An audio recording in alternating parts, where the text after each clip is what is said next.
to be Tech Month in New York City. The first conference that I attended was the Vimeo Festival and Awards, and you guys can check it out. During the Vimeo Festival, there are a couple things. The Vimeo Festival targets a lot of the creative people that do video and are getting into that digital space online, getting a lot of the videos. So, everybody's talking about taking their content viral and making videos, and everybody wants to put videos on their websites. And the gentleman here, he says that he does mobile designs.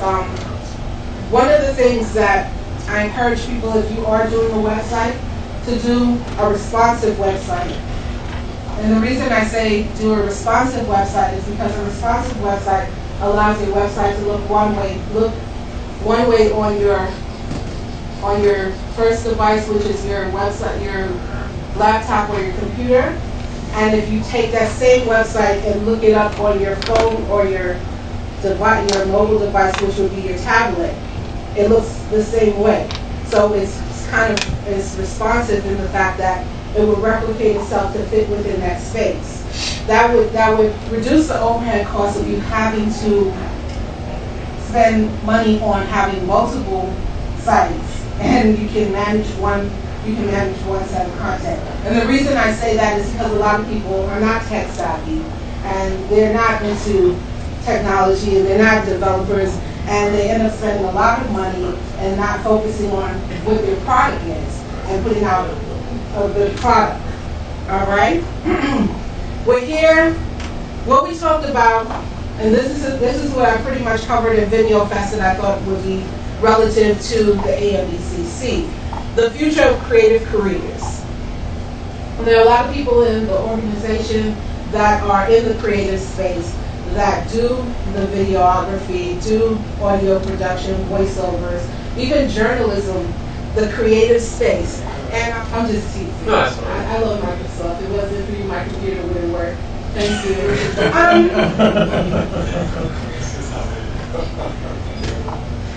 Again, this presentation is available for you to watch in its entirety.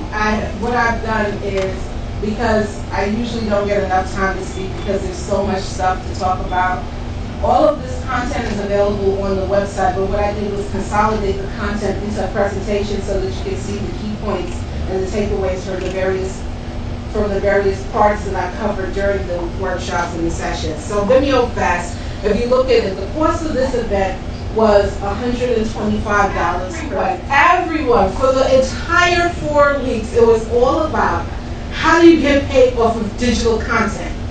Everyone in here has, well, I'm assuming, I'm hoping, and if you don't, see myself or Mr. I can't pronounce his name, the gentleman at the end.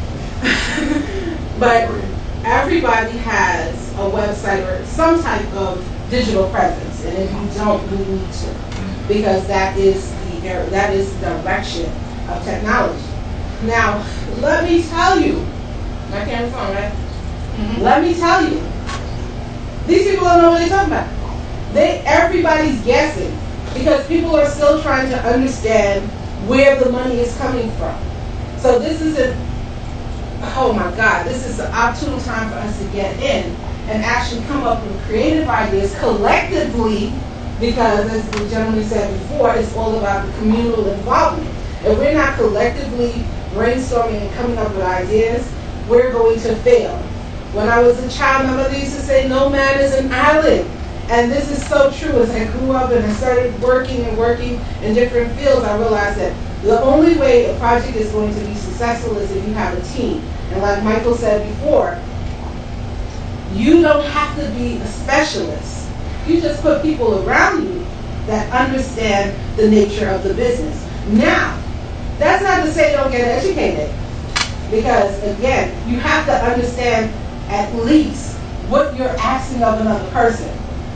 So while you may not understand how all of the functionality behind it, please get yourself familiar with what it is that you want to do. Viral video.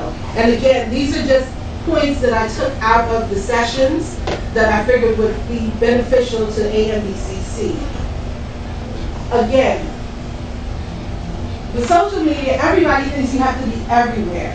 And I must say, it's not true. People tell you, go everywhere, do this, do this, do that. No, don't listen to these fools. And I say this with a lot of respect. No, because you will burn yourself out. Find out where your target market is and place yourself in that environment. Listen. Every relationship is built on communication. And if you do not communicate effectively, your relationship will fail. Right? So think of your relationship with your consumers, your fans, your supporters, like a marriage. What is it that you want, and what is it that the other person wants? Listen to their needs via those social platforms, and then respond and engage. That's the only way that you're going to be successful. Okay, so we'll talk about, getting paid, and these people don't know what they're talking about, right? The people know what they're talking about. They're investing millions of dollars for this, so they know what they're talking about. They just haven't perfected it. And we have that opportunity to perfect it. So, DMC is Digital Content Monetization East. They have it in 4 different locations: the West Coast, Europe, East Coast, and I forgot, I think Asia. Asia is the other location that they have it in. The purpose behind this is to simply help media and entertainment experts improve the process, build audience, create relationships, and ensure anything which enables you to monetize your digital content. Everybody wants to monetize their digital content. Someone asked me a couple sessions ago, how do I make social media work for me? This is the digital content monetization. How do I make social media work for me? How do I take all of this content that I'm being, the gentleman said, inundated with on a daily basis and make this profitable for me? Did you know that sports teams don't own their content? Well, I mean, you talked about the rights issues, and obviously, being an attorney, I've seen them, and we saw it in New York, especially with the Jeremy Lin pushing forward negotiations out here, which was our own little piece of the second screen experience in itself. So, I guess other than the rights issues, and other than some of the stuff that you guys have talked about already, what other obstacles are you guys kind of facing? Maybe just not only from your own organization's point of view, but what else you kind of see out there in the sports industry and with respect to the second screen experience and creating it. Well, one of the big challenges, especially for us in my former role as a head of an independent sort of entrepreneurial company, is how do you make the investment pay out? Because to create some of these wonderful, robust second screen applications, you really are talking about a pretty significant investment in production costs or other kinds of resources being devoted. And as I think some of the folks talked about earlier today, the monetization curve on mobile is not quite there yet. So there isn't necessarily the ad sales dollars always to support the kinds of great, amazing kinds of products that you would want to create in the second screen. They don't care what's going on in the background. They expect your product to be there. And if it's not there, then you're flaky. Doesn't matter what's going on the technical end. You're flaky. So at that point, we decided that we were going to own our content. Everything was going to be housed on our site. And even if we use a third party outlet, the content would be streamlined into our site. So if in the event that they dissolve, we would still be the place that people are coming to. That was a life lesson. But first you have to plan to fail. Or when you fail, you have to be able to pick up and figure out how you're going to make it work. That's the reason why I gave you guys that story before about how I was homeless and all of the things that I did. Because, sometimes you fall down and you have to figure out how you're going to pick yourself up. And that's the same thing as how true in business. The same thing that happens in your human life is the same thing that happens in your business life. The only thing is, I think, and this is just me, I feel that we overthink things because it's business. But just looking at it from a human perspective, what would you do if this was something else? And just look at it from that perspective. But how do you create money? You appeal to people's needs. Again, let's not overthink this. What would make you, remember you're a consumer as well.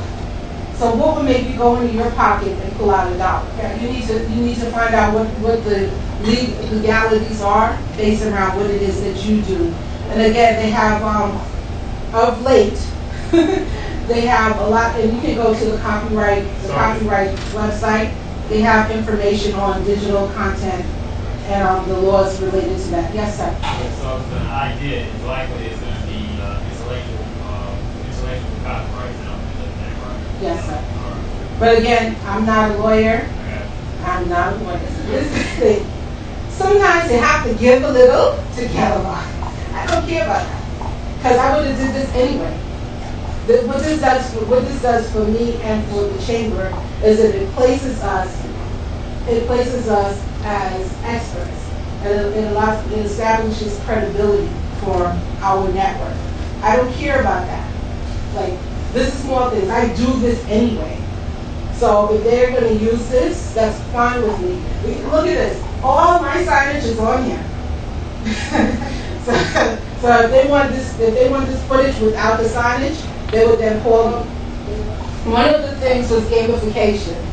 And gamification is the implementation of game-like mechanics or mechanisms in your traditional content. So one of the things like that you can identify with gamification, and gamification is not new. It's just that is now being widely adopted by smaller businesses, and also digital producers are starting to realize that gamification is a way to draw people in. But Delta has been doing it for years with their Sky Miles program, right? Starbucks does it. Back in the days, I was telling somebody, Subway. You get the little card, and then you come in and you click the card, and then you get one free Subway thing. That's a form of gamification. You're getting rewarded for returning. So how do you do that on the website? Yes, loyalty points, yes. You get loyalty points, you get points for sharing, you get points for commenting, you get points for donating, you get points for returning. And when you do that, what that does is, and then you can give away stuff. You can have if you want. But you have to identify what your assets are in your company, because you don't want to, that can get expensive if you're constantly giving away stuff. So it has to be something. They create dedicated users. So not only do they let people do this, but they get people to do this over and over and over again.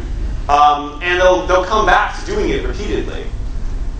And they do this with fun. So they don't do this because they're compelled to. They do this because they want to, right? And I think that formula is what makes games interesting to people. It's the idea that I can take something that someone should not reasonably care at all about, and then I get them to behave in a completely different way than they ever would in any other context.